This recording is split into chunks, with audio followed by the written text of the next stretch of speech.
At yun, app na ang gagawa para sa'yo. Pili lang kayo ng products na gusto nyong ibenta. I-transact mo lang yung mga orders.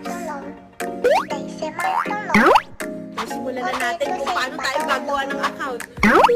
Now, click account para mag-create. Yung email na ilalagay mo ay i-verify. So, dun mo ilalagay yung code yung galing sa email mo and then create account. After ma-create, login lang. Lagay nyo yung password na nilagay nyo and then agree.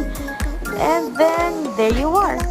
Ayan yung mga categories na pwede mong pagpilian. Kung alin ba ang sa tingin mo ay fit sa magiging store mo. Sa account mo naman, i-scroll down mo lang para makita yung Be a Seller. Click mo yan, tapos i-fill out mo lang yung basic details. Kailangan mo na maglagay ng ID mo at selfie mo para ma-sure naman ang sitaw na totoong tao ka, be. After nyan, click mo lang yung register your